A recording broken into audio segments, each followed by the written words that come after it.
it's not the feeling itself, it's the meaning of the feeling. And often we get into these feedback loops, if you're cold or you're really hot, and you look for a solution to it environmentally and you can't find one, then you suffer. You suffer a frustrated will, you suffer an inability to escape something that's inescapable. But if you don't have that, then you don't suffer from the sensation. And most physical sensations, like most mental sensations, if you approach them from a certain perspective, they're very interesting. They're very beautiful. Welcome, beautiful thinkers. So today I'd like to present this interview. I really like this interview with a friend of mine who normally remains anonymous because I think he just doesn't like the attention and doesn't want people to know his name or seek him out. So this is a monk, my monk friend who lives in Thailand and quietly practices, meditates, and teaches meditation. He's so humble, he would probably never tell you this, but he's actually an expert in meditation.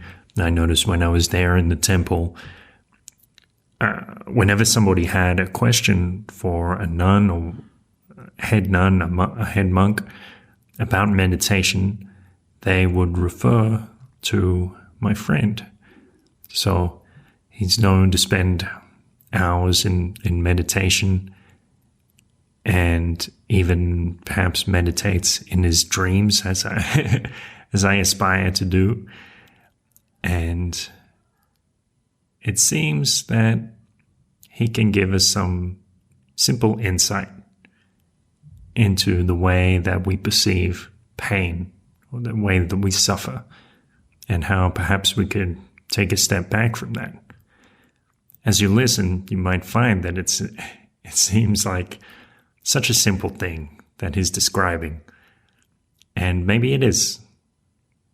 Maybe these things are available to all of us and they're not that difficult to attain if we just proceed in the correct manner. So, at the beginning of the interview, I was asking my monk friend about challenges that he's had in his life, and that's where the interview begins. Just to give you a little warning, you might hear that you can notice some of the sounds of the temple there, so like cars driving past, birds tweeting, and even the odd temple bell. So I decided not to try to remove that or try to mask it at all because, well, they are the nice sounds there of the temple.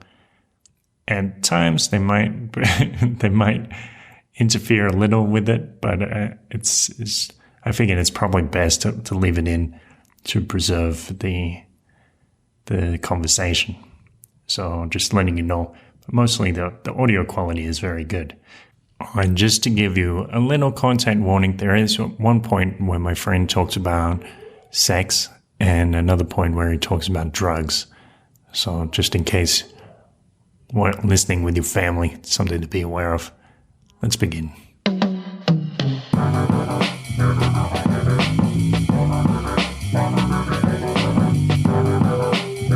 This is a beautiful thought. So my life is difficult. Recently, someone asked me to put together like a short bio to send out in a document, and I said I would do it, so I tried to do it, and I tried to write it like 4 or 5 times, and I just couldn't do it. It either just slid into satire, or when I just read over it, I'm like, this is just a bit ridiculous. Because like fundamentally, I've lived so many lives in parallel, and yes, although there's a sort of or an overarching theme, some parts of them are so disparate so it's hard to paint like a clear picture. If I do just one angle of it, then it's distorted by the lack of stuff. Yes. Because from some point of view, I've been a really bad person. But hopefully that's balanced out by other things that I have done and that I do. But if I point out the good things that I've done, then it doesn't sit in the context, and also it reads as being somewhat self-absorbed or self-involved. And yeah, so it's really difficult. It's really difficult to talk about my life in a way that's kind of accurate. I can do little episodes, but as a whole, those episodes don't really mean properly unless you have the whole, and you can't really create a whole. So this is my dilemma. And in terms of a challenge, like, I don't know if my life has really operated like that. Like from the outside, maybe people could point at certain challenges that I've had. But to me, that hasn't really been the case. And every difficult situation that I've been in, I've walked into open-eyed, or I've created it for myself.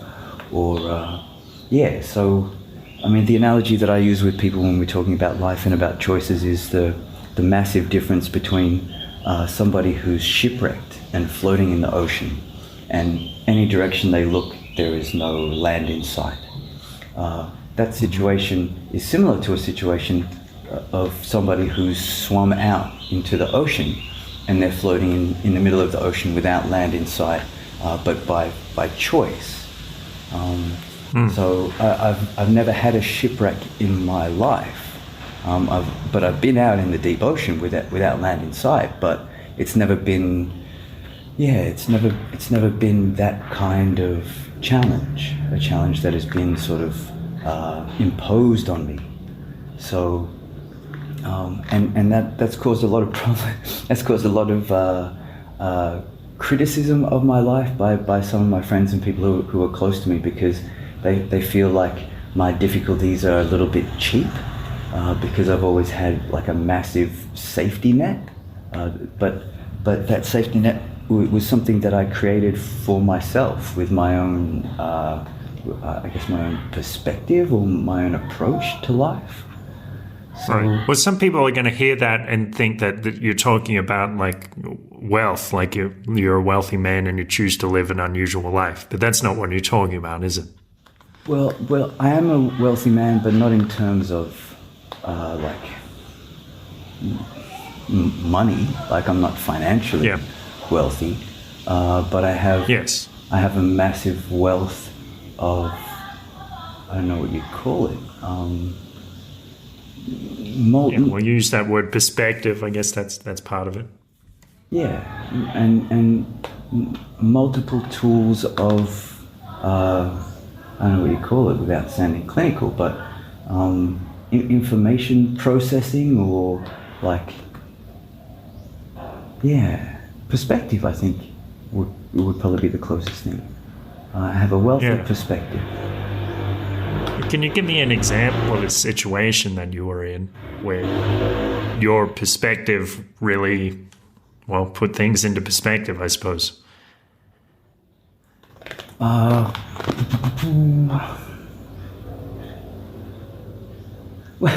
there's an interesting one from recent times. So right now it's unseasonably cold in Thailand. It's like oddly cold. Mm-hmm. But it's not particularly cold in a global sense. Like, cold here is like 16 degrees. But we don't have warm weather clothing. So all we're wearing is, like folded, unshaped pieces of cloth. So at breakfast, when it hits 18 or 19 degrees, a whole bunch of people are wearing like woolly caps and this warm sort of, semi-warm weather clothing. But I don't really like to wear any of that stuff. So because I'm aiming for this sort of all-terrain vehicle, comfort with any kind of sensation kind of life. So I'm just rolling around as usual in my usual robes and without my shoes, and so I like to dress the same way in very hot temperatures. You know, here it gets to just under 40 degrees sometimes when we're walking around on Tudong. And when it's really cold, I like to dress the same way. And yesterday, one of the senior monks, who finds me quite amusing, he walked past and he was laughing. He's like, he said to me in Thai, you don't feel anything. Because there I was just acting the same, you know, sweeping leaves early in the morning, and everyone else has sort of retreated. Like when it gets really cold, people sort of wait till the sun comes out a little bit. But I was just doing everything as usual, and yeah, he sort of made this comment that apparently I don't feel anything, and I thought that was hilarious because I guess in a sense I'm negating that sensation, or I'm cancelling out that sensation. For a long time now, I've tried to look at, and you know, I do spend a lot of time meditating inside my body and looking at physical sensation, but I'm trying to see that as information, you know, like a massive dashboard inside of a cockpit, and I can see flashing lights and I can respond to those lights, hopefully skillfully, but sometimes intentionally unskillfully, because, you know, unlike a machine, if you don't give your body a certain amount of fuel, it will become more efficient in its fuel use and its fuel intake. So I'm often forcing my body to adapt as much as possible. So in that way, when I have sensations like extreme cold or extreme heat or pain, and I'm in quite a bit of physical pain most days from old injuries from a sort of crazy lifestyle. But yeah, so all of those things allow me to have this kind of ease and a comfort, irrespective of circumstances or irrespective of outcomes. That's one of the aims of a whole bunch of these perspectives, which maybe people would call spiritual practice or something like this. But to me, it's just about like ease and freedom, freedom from physical circumstances, freedom from environmental outcomes and this kind of thing.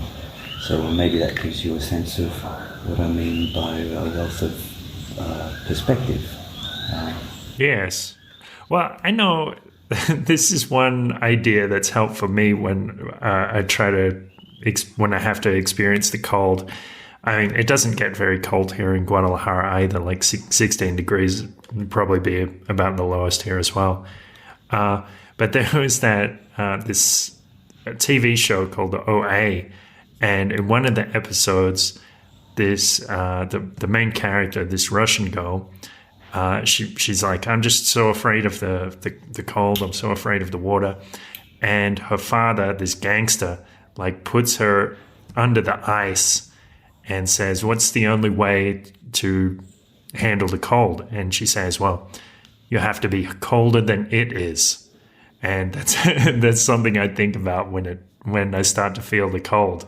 What do you like? Is that something similar to how your mind works, or how would you? How does it work?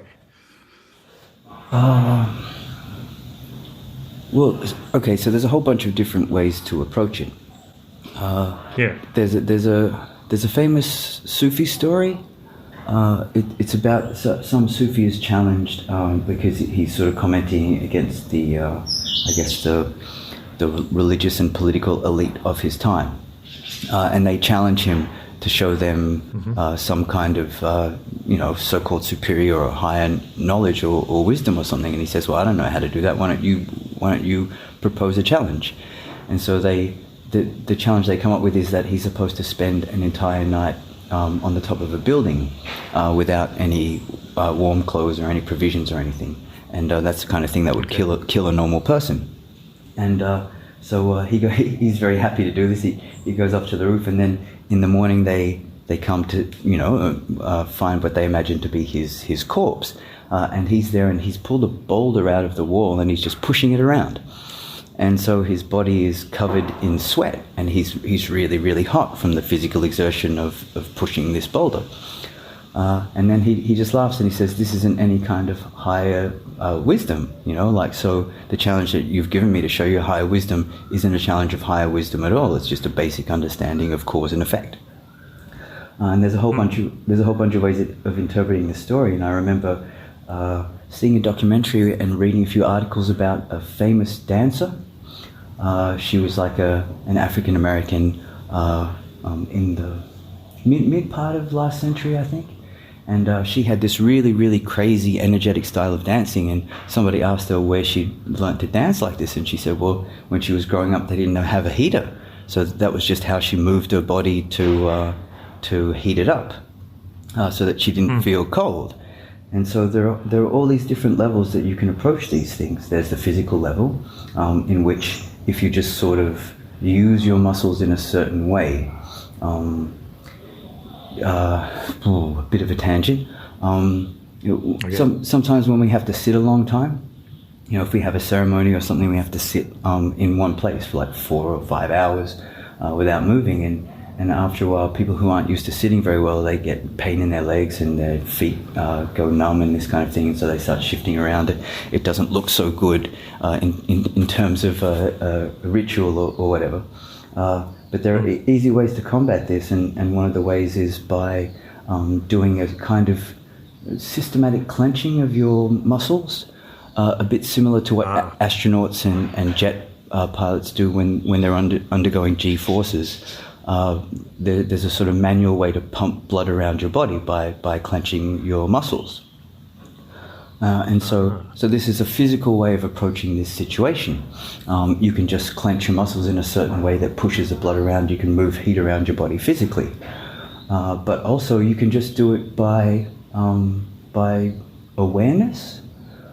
If you put your mind in certain parts of your body, it will sort of, by various feedback mechanisms, move more blood and more central nervous system awareness, I would call it, to different parts of your body. So you can do it. You can do the same thing internally, just through really intense imagination or visualization, or like somatic feedback.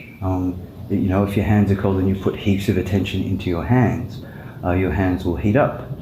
So like if you're really cold, if you're outside somewhere and you feel really cold and your hands are going cold and stiff, if you just touch something and really, really pay attention to the fine tactile sensation of touch, a whole bunch of blood will go to your hands and your hands will warm up. Well, this is something I've noticed recently. I'm practicing hatha yoga. Like the instructor will say, like, feel into or push your breath into this stretch, like when you're stretching the legs or whatever it is. And it does seem like, well, it's in the yoga tradition, they'll call it prana, I suppose. Like you're directing the energy of your breath to that point in your body, and on the physical level, it's like your blood is flowing there, and it's an interesting sensation and quite powerful, though subtle.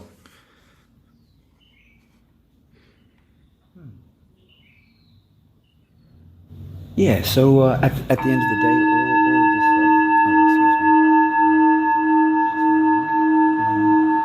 all of this stuff is, in a sense, information that, like a massive, massive display. You have all of these readouts. You have all of this information coming in from your various senses, and that one perspective is that this is just purely information. And one of the classical ways of looking at suffering is that it's not the stimulus itself, it's not the information, but it's the way we interpret this information that causes suffering. So, like if somebody was to be in a state of like numbness, like some medical condition that they felt numbness in their hands for, X number of months. If all of a sudden something were to happen and they felt crippling cold in their hands, that would make them feel joy. Right. It's not the feeling itself; it's the meaning of the feeling, and often we get into these feedback loops. If you're cold or you're really hot, and you look for a solution to it environmentally and you can't find one, then you suffer. You suffer a frustrated will. You suffer an inability to escape something that's inescapable. But if you don't have that, then you don't suffer from the sensation. And most physical sensations, like most mental sensations, if you approach them from a certain perspective, they're very interesting. They're very beautiful. But you just need this sort of perspective so that you can shift out of an automatic thing. I got in trouble one time. I was talking about meditation to a bunch of kids, and they asked about this thing of what to do when your legs get sore, because in some traditions you're not supposed to move at all. And when I suggested to them that they analyze that sensation and try and work out why they think it's pain, they just gave me this blank look, like I was like sprouting some kind of gibberish, because to them obviously pain is pain, like you know it as pain. Excuse me, because I'm not really supposed to talk about topics like this, but Okay. so please forgive me. But I remember the first time I had an orgasm, and the sensation, the physical sensation of it was so intense.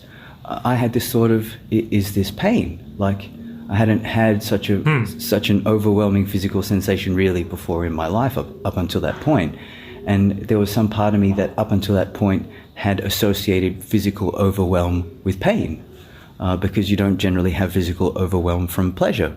And so it took a little while to analyze that experience and to understand the pleasure of it. And again, excuse me for talking about maybe subjects that are a bit unpleasant to talk about, but the first few times I injected heroin, I had no idea what the so-called rush was, because in the rush of it, you just kind of, your consciousness disappears. It's like you just disappear, and then when you come out of the rush, you come back, and you come back to this sort of very euphoric, untouchable kind of state. But it wasn't until I discussed that experience with other people that I realized what this rush was, because it was just the overwhelm of of a kind of conscious absence. So all of these things, they require a context in order for us to process them, and so if you have a whole bunch of different ways of interpreting and processing these experiences, if you have a variety of perspectives you can approach them with, then you have this kind of the kind of wealth that can't be taken away, is how they describe it. Right. Yes.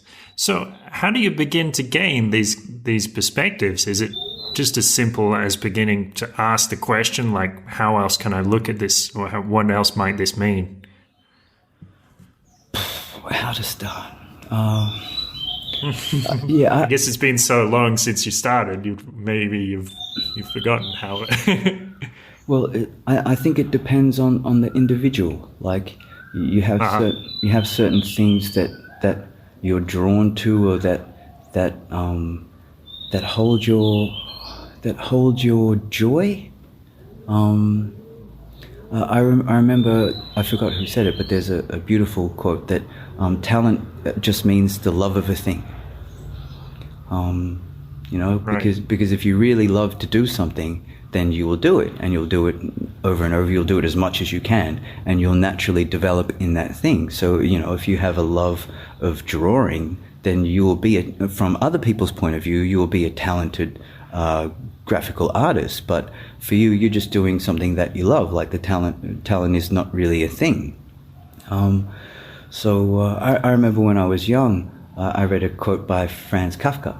He said that writing is a form of suffering that liberates you from other forms of suffering.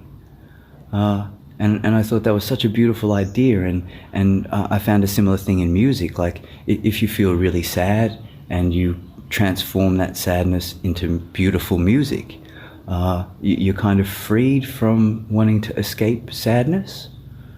So there are just all of these little natural transforms that happen in your life. My dad, he had to work a job that he really didn't like, and he found his workmates very uncouth and unsophisticated, and he had real trouble in this job. but he just took the idea that he was doing it for his children and for his family, and that made that experience of work enjoyable.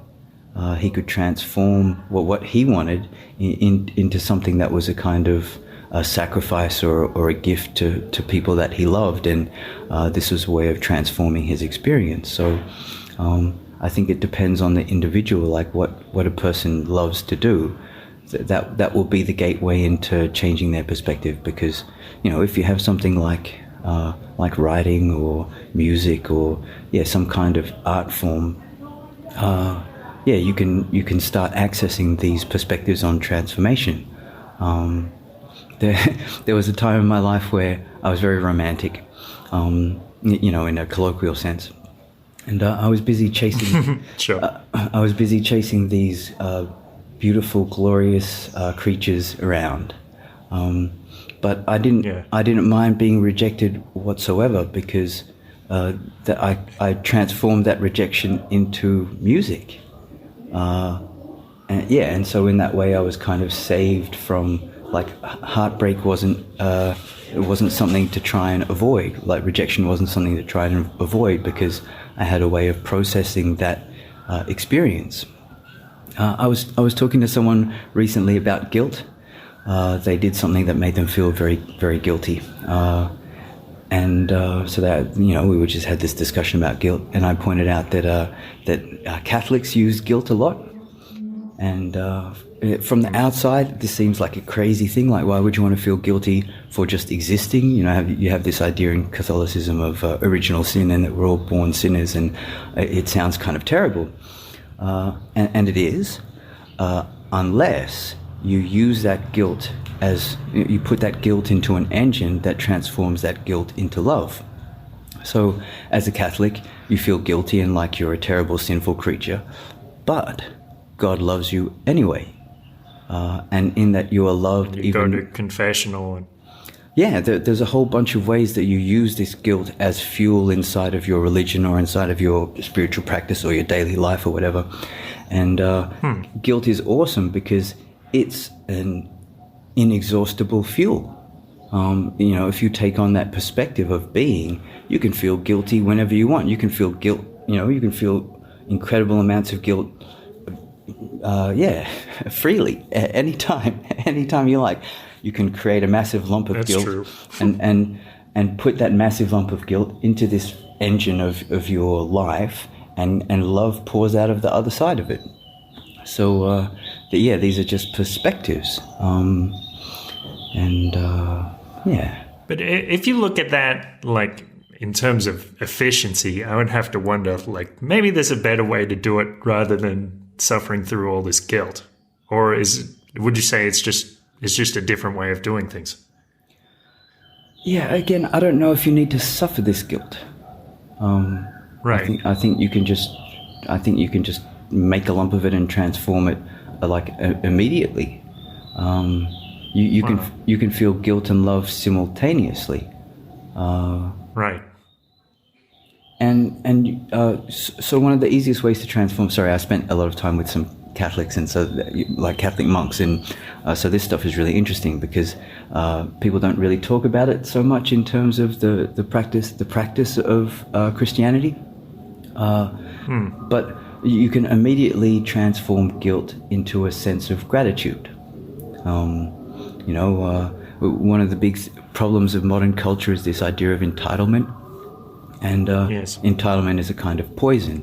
And so if you take a starting point of guilt and unworthiness, then you can immediately transform that into gratitude, because anything that you have, you don't really deserve. Anything that you have is above and beyond anything that you could legitimately feel entitled to. So you can immediately transform guilt into gratitude and gratitude into love. That's very interesting. Yeah, I've often wondered about that, because they have that ritual in Catholicism where they say, "I am not worthy." It comes from that passage where the Roman soldier says, "Jesus Christ, I'm not worthy to receive you in my home." And I thought it's so strange how they would repeat that. as a ritual, which seemed to me like just this offhand comment of this Roman soldier thousands of years ago. But putting it into that context like that, it makes so much more sense. And I do see that there's a spiritual element to that.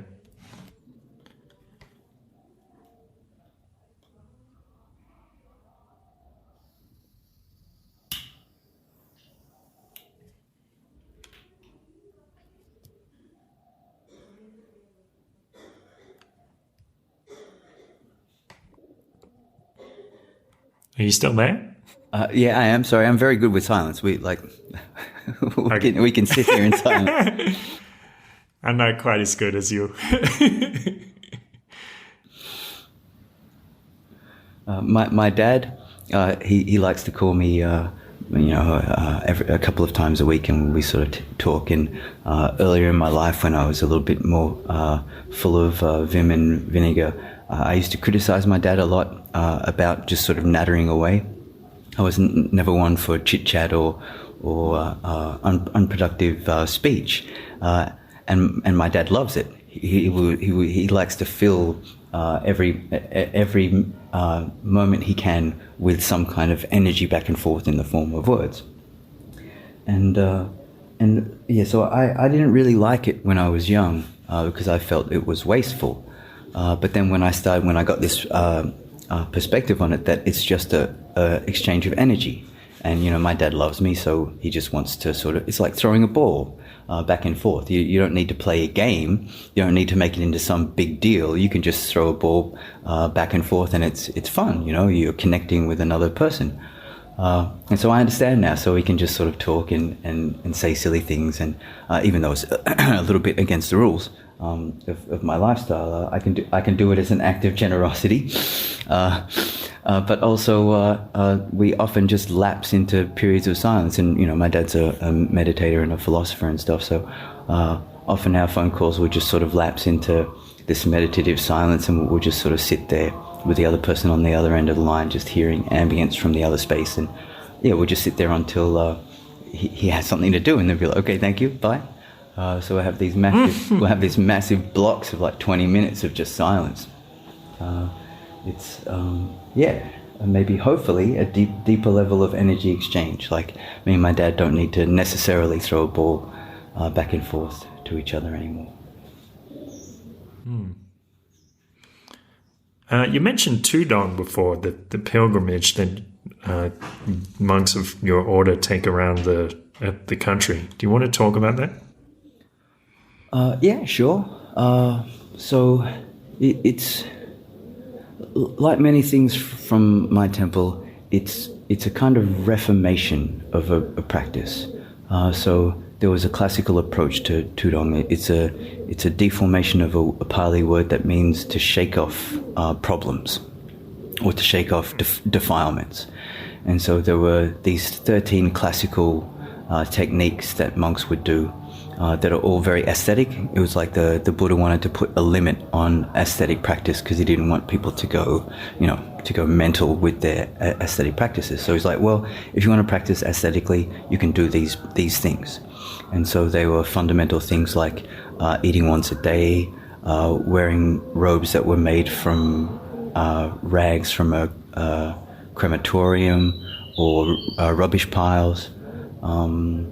When you're going for alms round, to take food from every single house, or beg from every single house in a row, because often monks would sort of make these tacit agreements with lay people, and so they would know which houses were happy to give them food, and so they could just go to the houses where they were acceptable. But in this practice, you have to go to every door, and when you do that, you get a lot of grief from people. Some people are very happy, but a lot of people like to give you their opinions and tell you that you're wasting your life and that you're a drain on culture and stuff. Right. Yes, so that was a really good practice for humility and so anyway, we have these 13 fundamental practices, and so one of the founders of our temple, with his teacher, they created this system, so we do that kind of thing but sort of compressed down. So we we spend a certain period of time every year outside of the temple or outside of buildings. We take a vow not to go under any fixed roof. And yeah, we just sort of wander around and pitch a camp. It's weird. The first year I did it, it was like a musical tour, but without the music. You know, we would go to a site and we would set up our camp and we would sit there for a little bit, and then the next day we'd pack up and go. But there wasn't a performance or anything. We were just moving around. It's like a tour without the purpose of the tour. But it's really, really difficult because you have to walk in line, and so you kind of have to go at the pace of the leader.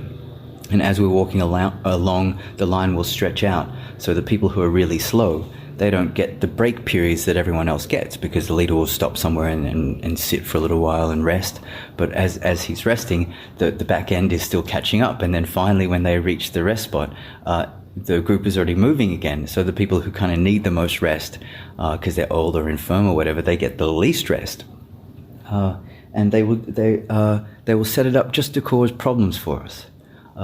One time we walked for a day and we were sitting around in this field. There's a beautiful field. We sat there for a few hours, but you know, we still need to get to our final destination and set up our umbrellas and stuff.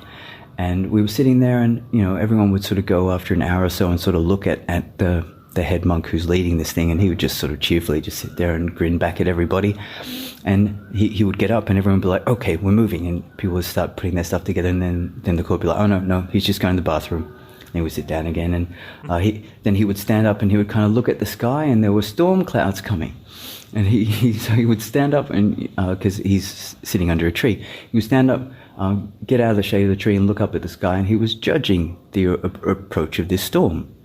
Then he sat back down again, and then finally it was time to move. We got up and we walked literally 200 meters down the street. That's where we were camping for the night.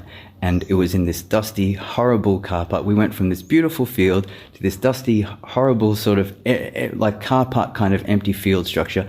And just as we arrived, which is probably the worst possible time for the rain to come, because you're not like your stuff is out. So, you know, when it's packed up, it's sort of rainproof. And when everything is set up, you set up tarpaulins and stuff, so it's rainproof. But trying to pitch your umbrellas in the rain is really, really difficult. So just as like 5 minutes after we arrived, he timed it perfectly. It started pouring down rain, and we all got drenched. All our stuff got drenched. Everything got drenched, and a whole bunch of people were really angry. Because this especially Westerners coming from a certain background, like Westerners when we camp, I should say, I'm sort of a Westerner. The idea is to try and make things as comfortable and convenient as possible. You're going out into circumstances where it's less convenient than your house or whatever, but you still try and bring things along to make it, you know, pleasant and comfortable, and sort of bring this cloud of civilization out into nature. But ours is the opposite. We're trying to make it uncomfortable. We're trying to make it, we're trying, like, not difficult for the sake of difficulty, but we put ourselves under this kind of strain. You know, walking through the hottest part of the year, not knowing how far we have to walk, not knowing what kind of setup we're going to face when we arrive at a place, and you know, not having a fully closed tent, just having this umbrella with a mosquito net and sheets of plastic, and so it's really just designed to see how you are. Can you maintain your balance inside of very awkward circumstances? Can you enjoy yourself? When you don't have any of the amenity, you can't go under a roof. And yeah, so that's Tudong. But again, this is just one perspective. Everyone brings their own perspective to it, and for some people, it's just it's just something to ensure that you don't get complacent in your daily life. You know, you go and shake things up so that you can come back to the temple and not take things for granted, because you've just experienced what it's like. Not to have anything, not to have your basic basic amenities and such. Yes. Well, I do remember talking to Pra Adrian about Tudong, and he I guess he emphasized it, or made a big deal, or he said to us, well, it's so tough out there going through all those tribulations and those experiences. And he said, well, I just think, like, if I can get through that, then, the rest of life, like eating once a day seems like not such a big deal. But I remember talking to you about it, and you were like, yeah, tudong, it's fun. Yeah, well, it really is. It really is fun. Yeah, but from that other perspective, one of my favorite lines from Hollywood ever is if you can dodge a wrench, you can dodge a dodgeball, and I think that is really quite a profound philosophy, and so when you have a chance, you make things difficult for yourself. But in a way that promotes growth. There's a difference between, for example, lifting weights in a gym in such a way that you build strength and like bone density and stuff, and then you can lift weights in a way that damages your body. So when we're not looking to cause damage, we're looking to cause, adaptation and this thing. I guess it's translated as perseverance, or perseverance. I think you're thinking of a Thai word. I'm thinking of a Pali word. Okay, what is it? Kanti. Kanti. Patient, like tolerance, perseverance, this kind of thing. It's one of the attributes they say is necessary for success in anything. Don't give up. Well, Keep going. That's right. About like you said, put yourself in this experience where it'll actually make you stronger or more fit or more, whatever it is. But don't some people in this environment with the rain coming down, mosquitoes, don't people get sick? Yep. People get sick. People get sick. A couple of two. We didn't walk last year because of the pandemic situation. So we just set up at the far end of the temple grounds because we didn't sort of want to set a bad example for people who are supposed to be in lockdown. But the year before, 3 years ago, one of the nuns from our section, she's really old. She had a heart attack while we were walking, and sometimes people have sort of serious medical situations arise while we're out. But it's one of the weird things about Thai culture. So I investigated this heart attack a little bit, and I think she kind of planned to have a heart attack. Again, maybe this is one of the negative sides to certain kinds of faith, but apparently it's really good to die on tudong. Okay. And so if you're an old person in our community, that's kind of one of the good times to get out. So she secretly, surreptitiously stopped taking her heart medication.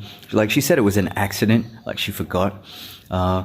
But if you take a medication every day for years and years and years, you can't forget to take it. Like just accidentally, it slips your mind. That just seems very, very implausible to me. So insofar as I can analyze that situation, I'm pretty sure that this elderly nun had decided that she didn't really want to hang around anymore, and you're not really allowed to commit suicide, but you are allowed to walk in the heat. And I guess you're allowed to forget your medication, although I'm not sure if you had to argue your case, in front of St. Peter or something. I don't think you could disavow suicide if you stop taking the medication that stops you from getting heart attacks. I think that's a passive form of suicide. I'm not sure how loyally the rules of karma and stuff are, but I don't think you're allowed. I don't think you're allowed to argue in that way with the universe. I don't think. I don't think that would fly. The nun survived, I take it. She did. They threw her in the back of a van or something and took her to hospital, and she was okay. She's still around now, causing problems, and She,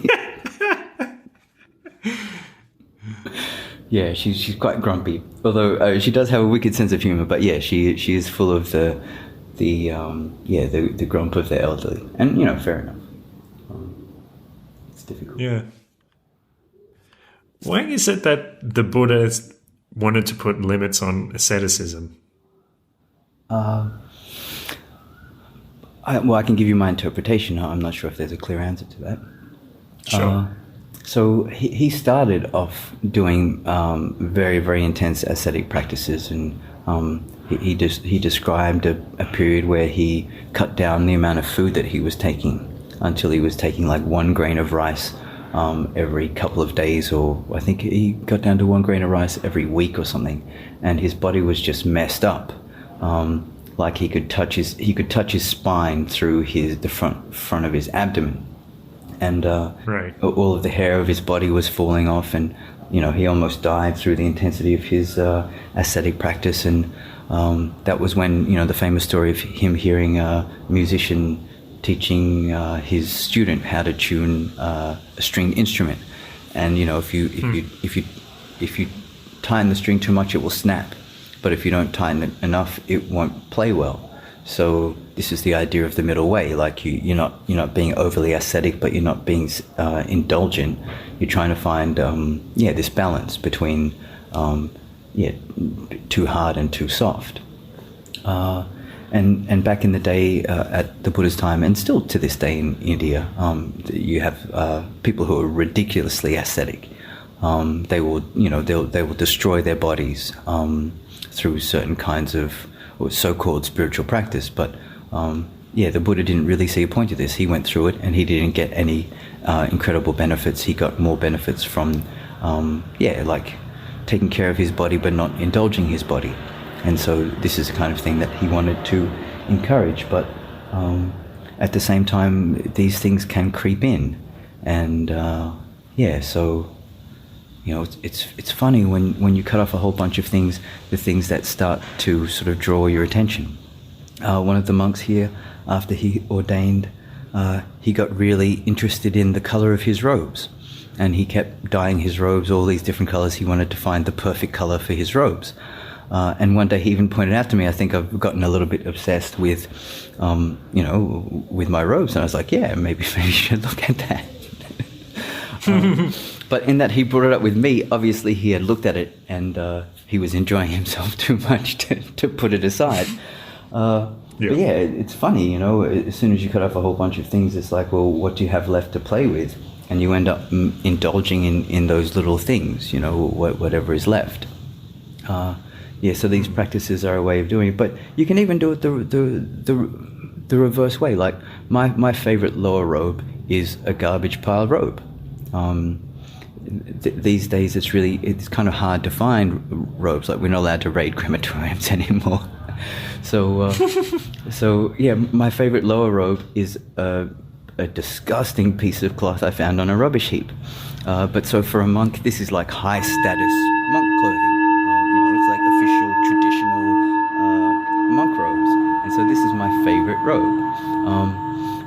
But I shouldn't have a favorite robe. This is a kind of indulgence. But I like it. I like it because to me it's hilarious. I have these sort of, not real plans, but fantasy plans of doing like a YouTube, people show their favorite clothes. I was going to go through my robes and show my favorite robes. Yeah, like MTV Cribs or something. They come in and you show off your garbage pile robes. Yeah, but this is the danger, and so all of these things, these ascetic practices are ways of cutting off your attachment to these things. Like if you, because some robes are really like the material is really nice. If like it's pleasant to wear. So there were certain people back in the Buddha's time who they wore really rough robes, but not as a kind of virtue signaling or something like this. They just wore rough robes to get over caring about the feeling of their robes. There's a practice of not sleeping in buildings, and that just gets rid of this attachment to sleeping in comfortable situations. And So yeah, so all of these things are, not eating your food the way, like mixing everything all together in a bowl. It gets rid of this attachment to the taste of food. So all of these things are designed to just sort of shake you out of this complacent way of maybe not realizing how much you are unnecessarily putting value into things which fundamentally don't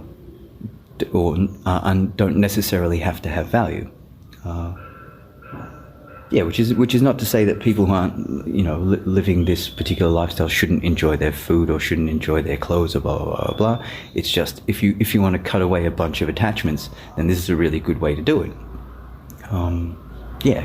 It's not a blanket universal thing, which is why there were limits on it. And there are limits in terms of time. There are limits in terms of when they're appropriate or applicable. Okay. Here's another question for you. I remember mentioning to you how I was making some kind of progress, so to speak, in my meditation, like gaining new consistent levels of happiness. And you said to me something like, well, that's great. And you said something like, happiness is kind of just a thing to do, or something like that. Do you remember saying that? Not exactly. Maybe I misremembered. Do you remember that conversation? No, the way my memory works, I needed different kind of cue. Like, where were we? What was the circumstance? Blah blah blah. We were talking over Facebook Messenger, so there's not too much context in that sense there. But I guess my greater question is, what's the purpose or what do you expect to gain or experience through meditation? Me personally? Yeah. Nothing. Right. So to try and interpret the possibly misquoted earlier version of myself. So like happiness is great, and like when you're doing these things, like we're not doing them for to have an unpleasant time in our life. Happiness is a great thing to aim at, but it's not the goal. It's not the goal. Like often I use the analogy of stretching. Like if someone wants to be able to touch their toes or put their, have their legs straight and bend forward and put their hands on the ground. That's great. That's something to aim at. And if you don't have something to aim at, like touching your toes, you can't really perform the stretch well. But you're aiming to hopefully you're aiming to increase your flexibility. Touching your toes is the aim, but it's not the goal. It's just an expedient way of setting up a mechanism for your stretching. And so, but by my way of thinking, happiness is like this.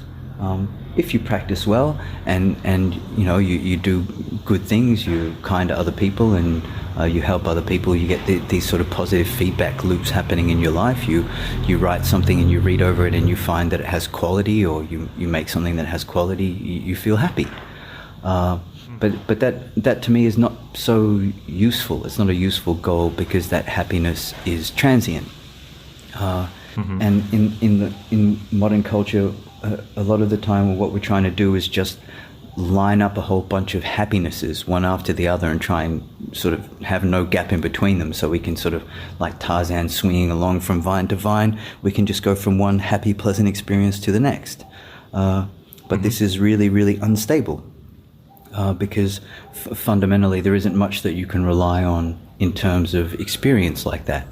After a while you'll just run out of vines to take hold of, or your body will decay, or a relationship will decay outside of your control, or some death will happen, or illness will happen, all of these things that are fundamental parts of this kind of existence. So if your aim is for happiness, that's still quite unstable. But So through these so-called spiritual practices or whatever, we're not trying to create experiences. Like you can create a state of happiness. It's quite easy to do, but what we're trying to do is reorient the way we look at experience. And so if you can do that, then it's like the experience of your experience, or the experience of your experience of experience. And if you do this kind of differential calculus, you'll end up at a state that's absolutely stable, because no matter what happens inside of your experience of your experience, or your experience of that experience of experience, is unwavering. And in that stability, you can find this thing that that I would describe as actual contentment or actual peace. It's not reliant on circumstances, or it's not reliant on some emotional experience or some mental experience. It's just a kind of I want to say joy of experience, but it's not even that, because the idea of that experience ending, or experience itself ending, doesn't detract from the stability of this perspective. So that to me that's my personal idea of absolute freedom. Right. Okay. Thank you. That's fascinating, and possibly practical. But what about you? I don't like talking about myself so much. So what's your experience of meditation, and like what to you, what is your goal of meditation? And these other things, like you do so much in your life is very full. You're aiming at development in a whole bunch of ways. Like, what is the end goal of these things? Yeah, it's an interesting question. Like, it is like kind of like what you said with the stretching. Well, like, what if you could just enjoy the stretching, and it doesn't matter if you it doesn't quite matter if you finally put your palms on the floor or not. It's just the moment, the process, what is ongoing. We're trying to see a special part of that. And yeah, I guess that's it. Just to enjoy whatever's happening in some sense. And is that the same aim that you have for in meditation? I think so. Yes. Like there are certain techniques. I've been using this app, Waking Up by Sam Harris, the neuroscientist. Mm-hmm. And he, the one technique or one theme that he keeps going back to is like, notice that everything that's happening is actually happening within consciousness. And that's always there, which kind of ties into what you're describing there. And yeah, so I try to do that. I try to notice that I am experiencing things, and notice that I'm having thoughts. Be aware of my own awareness. Also, I think about, well, I took that one day sort of seminar from the Cedar Yoga School, and the theme of this Shaktipat intensive was, "Who are you?" And they gave this spiritual discourse or spiritual instruction, talking about lessons from the Vedas and things, and they have this quote from one of the Vedas, which is, "Thou art that," like you are this. Well, I'm still not entirely sure I understand what it means, but it is like you are the seed of consciousness. That's my humble interpretation of it. And I wonder if I can not identify with anything that I see, not identify with my experience exactly, or not too closely, or my body or my works or anything like that, but identify somehow as the consciousness itself. Yeah. Okay. So there are a few things. Yeah. So there's this pair of apparently opposite perspectives. One perspective comes from this idea that you are that, and so anything that you can perceive or anything that you can conceive of is you. It's within your experience. And then you have the apparently opposite kind of practice, which is that nothing is you. Anything that you can create an object out of is not you. You are the subject and not the objects. And if you practice any of these, you'll fundamentally break your default position of being an individual, separated being. Because you're not any of these things. You're not your body. You're not your thoughts. You're not your emotions. You're not your memories. Blah blah blah. So there is this question that people use in meditation or just generally contemplatively, which is who am I? So one answer is that you're none of this stuff, and the other answer is that you're all of this stuff. And both of them lead to the same kind of realization, which is that there isn't a limitation in terms of being. Being is absolute. It's interesting. So Ramana Maharishi, a famous sage from I think start of last century. This was his fundamental technique that he gave all of his disciples to just sit there and think, who am I? Who am I? And when you analyze this question, you start looking at like the root of your thoughts. Like where do your thoughts come from? What's the seed of your thoughts? And technically, I think the classical answer is that it's the seed is the ego. And you can analyze this for yourself. If you sit and you blank your thoughts, if you just look at your thoughts and go, okay, thoughts think, generally your mind does a kind of deer in the headlights thing and you just kind of stop thinking temporarily. But then if you watch for the moment a thought comes back, that thought almost always springs off your ego. It's some personal experience or some reflection of yourself. I did this for ages, and I found that every single thought that came unbidden out of that silence was born from a relationship of my ego.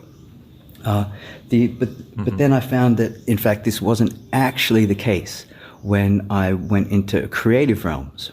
I could come out of that silence and avoid my ego and springboard straight into some creative process that had nothing to do with myself. Some story or some image or something so I think maybe a creative process, if you're careful enough with your awareness, you can sidestep the ego and have thoughts that come straight from silence directly into creative process, which is really interesting. If you're ever looking for some kind of inspirational, creative nugget, then that's a really good way to try and sort of jumpstart inspiration. So who am I? Who are you? Who are we? It's an interesting question. Yes. The eternal question. Yeah. Well. And there are other... Around an hour. That's yeah. There have some final words. Well, so there are these other approaches, like in a lot of schools of Hinduism, they have this idea that you are not the actor. You are not the doer. The doer is divine consciousness or God or whichever way of describing it you want to use. And this is a really interesting idea because to me, it sort of cuts through this old dualism between determinism and free will. We really like to have this idea that we have free will and that we are free in our choices. But if you look at it from this other point of view, you have no free will whatsoever, and your attempt to put free will on top of your actions causes a kind of distress. Because you can't always mimic what it is that you're doing with an overlay of will. Often your actions don't accord with your intention or with your will. So again, you just have this perspective that can just cut through that disparity between your actions and your intention and your will. You can put that on outside of yourself and concentrate on the watcher, the subject, instead of the object. And that, in a roundabout way, is a similar way of practicing this idea of who am I. And then again, you have the opposite technique, which is like we use in this temple, which is that you are only your actions. And if you cut out everything else, then again, you can create a sense of freedom and detach yourself from the common way of looking at this question of who am I? Am I my past? Am I my cultural background? Am I my circumstances? Blah blah blah. You can just put a line underneath it and say, well, I'm just going to consider myself to be my actions, and in that way, I can free myself from all this other stuff. From a certain perspective, I do have complete control of my own actions. I can create these practices whereby I make an intention to fulfill certain actions and then complete that intention. And in this way, I can create this little bubble of absolute freedom. And then I can just roll that bubble through my life, and that will create a life of freedom and a side effect of happiness.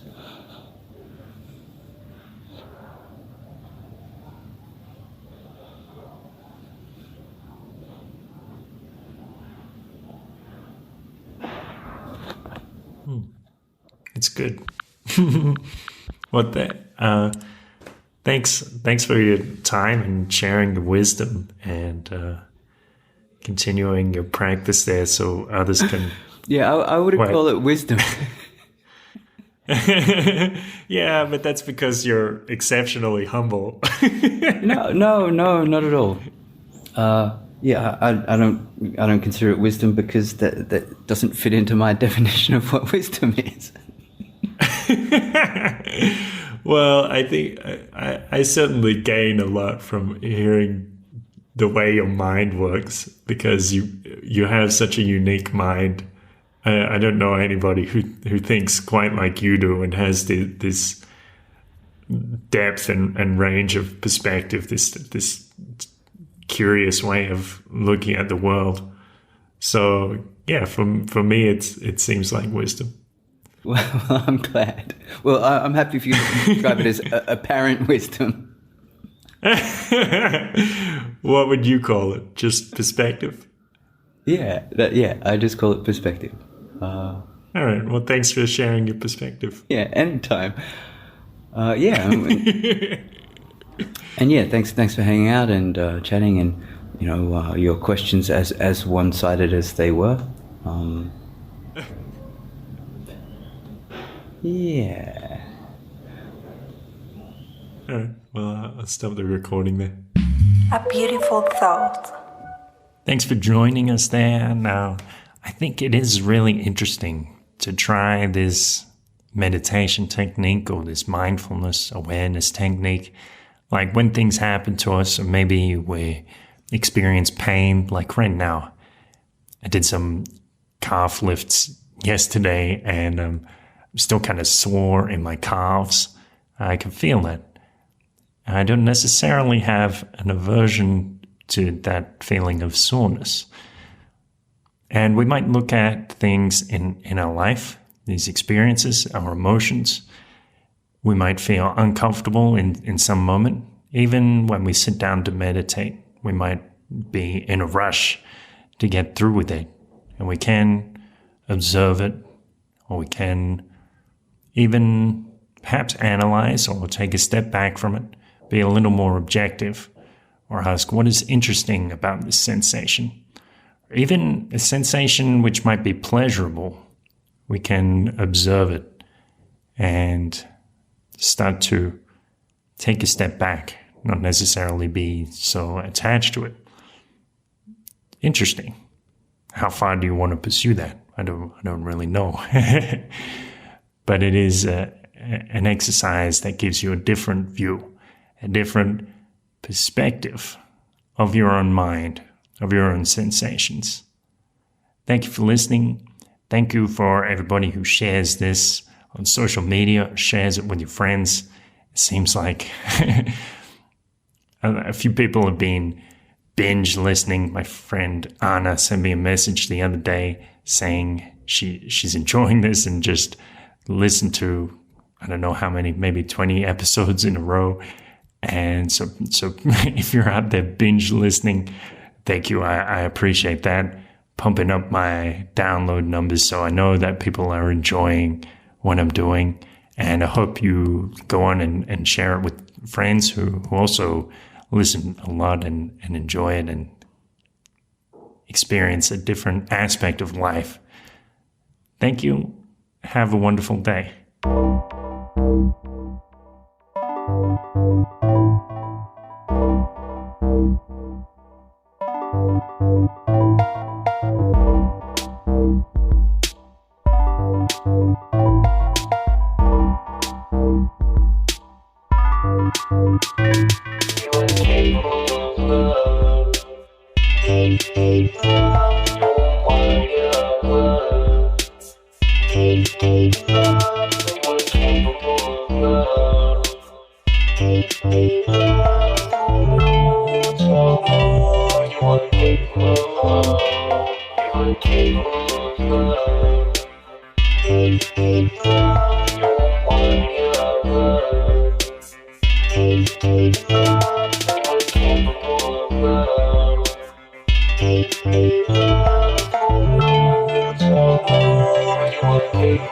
Love.